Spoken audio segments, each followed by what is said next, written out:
Hi dears, നമ്മുടെ P N C മേഖലയ്ക്ക് apply ചെയ്ത വിദ്യാർത്ഥികൾക്ക് ഉള്ളൊരു അപ്ഡേറ്റ് ആണ്. നിങ്ങളുടെ ആപ്ലിക്കേഷൻ റിജക്റ്റ് ആയൊരു റാങ്ക് ലിസ്റ്റ് വന്നിട്ടുണ്ട് 2026-27ലേക്ക്. അപ്പോൾ അത് നിങ്ങൾ ശ്രദ്ധിച്ചിരിക്കാം. അപ്പോൾ ഇത് ചെക്ക് ചെയ്യാനായിട്ട് പി എൻ സി മേഖലയ്ക്ക് വരിക. എന്നിട്ട് ഈ റിജക്റ്റഡ് ലിസ്റ്റ് ഉണ്ടാവും. അവിടെ പ്രസ് ചെയ്ത് മുന്നോട്ട് പോകുമ്പോൾ നിങ്ങൾക്ക് ആപ്ലിക്കേഷൻ നമ്പർ നൽകി സെർച്ച് ചെയ്യാവുന്നതാണ്. അപ്പോൾ നിങ്ങളുടെ എന്താണ് നിങ്ങൾക്ക് റിജക്റ്റ് ആവാനുള്ള റീസൺ എന്ന് ഇവിടെ എഴുതി കാണിക്കും. നിങ്ങൾ ഏതാണ് എക്സാം, CBSE ആണോ HSC ആണോ, ഓക്കെ, അതുമായി ബന്ധപ്പെട്ട് ഏത് ഇയറിലാണ് പാസ്സായി എന്നൊക്കെ കാണിക്കുന്നുണ്ട്. ഇവിടെ മെയിൻ റീസൺ എന്ന് പറയുന്നത് പി എൻ സി മേഖലയ്ക്ക് അപ്ലൈ ചെയ്യാൻ ഫിസിക്സ്, കെമിസ്ട്രി, ബയോളജി എന്നീ സബ്ജക്റ്റുകളിൽ 50% മാർക്ക് വേണം. അതില്ലാത്ത വിദ്യാർത്ഥികൾക്ക് അതൊരു റീസണായിട്ട് വന്നിട്ടുണ്ട്.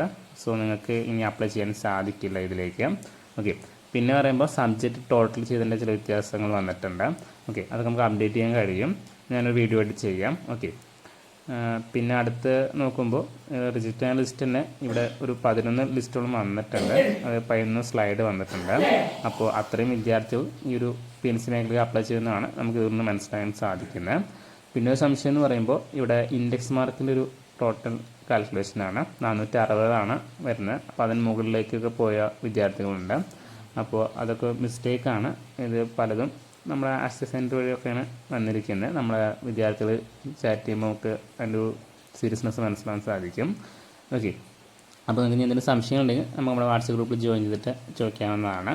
ഓക്കെ, അതുപോലെ തന്നെ കമൻറ്റ് വഴിയും ചോദിക്കാൻ ഞാൻ റിപ്ലൈ നൽകുന്നതായിരിക്കും. അപ്പോൾ ഒന്ന് ചെക്ക് ചെയ്തിരിക്കുക, അല്ലെങ്കിൽ നമുക്ക് അഡ്മിഷൻ കിട്ടാതെ വരാൻ ചാൻസ് ഉണ്ട്. Okay, thank you for watching.